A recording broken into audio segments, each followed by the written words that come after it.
Lecture de l'Évangile de Jésus-Christ selon saint Marc chapitre 9. Jésus leur dit encore, je vous le dis, c'est la vérité, quelques-uns ici ne mourront pas avant de voir le royaume de Dieu venir avec puissance. Pierre, Jacques et Jean voient Jésus dans la gloire de Dieu. 6 jours après, Jésus emmène avec lui Pierre, Jacques et Jean. Il les conduit sur une haute montagne, loin des gens. Là, ils sont seuls avec lui. Sous leurs yeux, Jésus change d'aspect. Ses vêtements deviennent extraordinairement brillants. Personne sur la terre ne peut rendre des vêtements aussi blancs. Les 3 disciples voient aussi Élie et Moïse, qui parlent avec Jésus. Alors Pierre dit à Jésus, « Maître, c'est une bonne chose pour nous d'être ici. Nous allons faire 3 abris, un pour toi, un pour Moïse, et un pour Élie. » En effet, Pierre ne sait pas quoi dire. Il est effrayé et les autres disciples aussi. Un nuage arrive et les couvre de son ombre. Une voix vient du nuage et dit, « Celui-ci est mon fils très aimé. Écoutez-le. » Les disciples regardent autour d'eux, mais soudain, ils ne voient plus personne. Jésus est seul avec eux. Pendant qu'ils descendent de la montagne, Jésus leur donne cet ordre, « Ne racontez à personne ce que vous avez vu, jusqu'à ce que le Fils de l'homme se relève de la mort. » Ils obéissent à cette parole, mais ils se demandent entre eux, « Qu'est-ce que cela veut dire, se relever de la mort ?» Ensuite ils demandent à Jésus, les maîtres de la loi disent, Élie doit venir d'abord. Pourquoi donc? Jésus leur dit, oui, Élie doit venir d'abord pour tout remettre en ordre. Mais dans les livres saints, on lit aussi, le Fils de l'homme doit beaucoup souffrir, et on le méprisera. Pourquoi donc? Pourtant, je vous le dis, Élie est déjà venu, et les gens lui ont fait tout ce qu'ils ont voulu, comme les livres saints l'ont annoncé. Jésus guérit un enfant qui a un esprit mauvais. Quand ils arrivent auprès des autres disciples, ils voient une grande foule autour d'eux. Des maîtres de la loi sont en train de discuter avec eux. En voyant Jésus, la foule est très étonnée. Tout de suite, les gens courent vers lui pour le saluer. Jésus demande à ses disciples, « De quoi est-ce que vous discutez avec eux ?» Quelqu'un dans la foule lui répond, « Maître, je t'ai amené mon fils. Il a en lui un esprit mauvais qui l'empêche de parler. Cet esprit peut le prendre n'importe où. Alors il le jette par terre, l'enfant a de la salive qui sort de sa bouche, il grince des dents, et son corps devient raide. J'ai demandé à tes disciples de chasser cet esprit mauvais, mais ils n'ont pas eu la force de le faire. » Jésus leur dit, « Vous, les gens d'aujourd'hui, vous n'avez pas la foi. Je vais rester avec vous combien de temps encore? Je vais vous supporter combien de temps encore?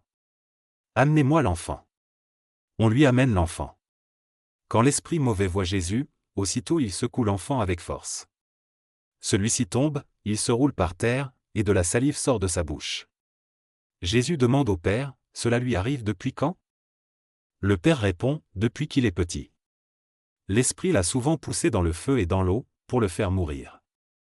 Mais si tu peux faire quelque chose, aie pitié de nous et aide-nous. » Jésus lui répond, « Pourquoi est-ce que tu dis, si tu peux faire quelque chose? Tout est possible pour celui qui croit. » Aussitôt le père de l'enfant se met à crier, « Je crois. Mais aide-moi, parce que je n'ai pas assez de foi. » Jésus voit qu'une foule nombreuse se rassemble.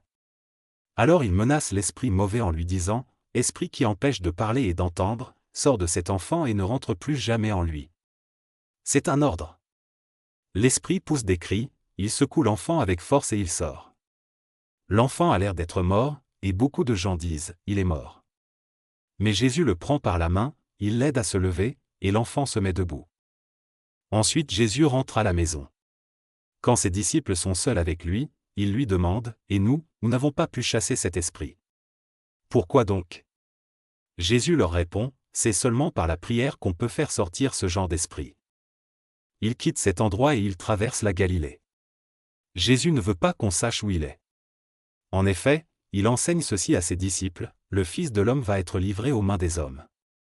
Ils vont le faire mourir, et 3 jours après, il se relèvera de la mort. » Mais les disciples ne comprennent pas ce qu'il leur dit, et ils ont peur de lui poser des questions. Ils arrivent à Capernaüm. Quand ils sont dans la maison, Jésus demande à ses disciples, « De quoi est-ce que vous avez discuté en marchant ?» Mais les disciples se taisent. En effet, sur le chemin, ils ont discuté entre eux pour savoir qui était le plus important.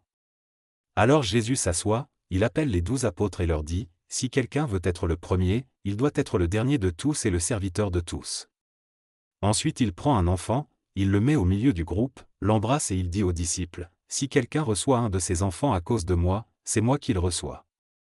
Et cette personne qui me reçoit, ce n'est pas moi qu'elle reçoit, elle reçoit celui qui m'a envoyé. » Jean dit à Jésus, « Maître, nous avons vu quelqu'un qui chasse les esprits mauvais en ton nom. Nous avons voulu l'empêcher de le faire, parce qu'il n'est pas avec nous. » Jésus lui dit, « Ne l'empêchez pas. En effet, si quelqu'un fait un miracle en mon nom, il ne peut pas dire du mal de moi tout de suite après. Celui qui n'est pas contre nous, est pour nous. Je vous le dis, c'est la vérité, si une personne vous donne à boire un verre d'eau parce que vous appartenez au Christ, elle recevra sa récompense. Supposons ceci, quelqu'un fait tomber dans le péché l'un de ces petits qui croient en moi. Eh bien, il vaut mieux qu'on attache une grosse pierre au cou de cette personne, et qu'on la jette dans la mer. Si ta main te fait tomber dans le péché, coupe-la. En effet, pour toi, il vaut mieux entrer dans la vraie vie avec une seule main. C'est mieux que de garder tes deux mains, et d'aller dans le lieu de souffrance, là où la souffrance brûle toujours comme un feu. Si ton pied te fait tomber dans le péché, coupe-le. Pour toi, il vaut mieux entrer dans la vraie vie avec un seul pied. C'est mieux que de garder les deux pieds, et d'être jeté dans le lieu de souffrance. Si ton œil te fait tomber dans le péché, arrache-le. Pour toi, il vaut mieux entrer dans le royaume de Dieu avec un seul œil. C'est mieux que de garder les deux yeux, et d'être jeté dans le lieu de souffrance. Là, les vers ne meurent pas et la souffrance brûle toujours comme un feu. Tout le monde passera par le feu de la souffrance et recevra du sel pour devenir pur. Le sel est une bonne chose. Mais quand le sel perd son goût, comment lui rendre son bon goût? Ayez du sel en vous-même et vivez en paix les uns avec les autres.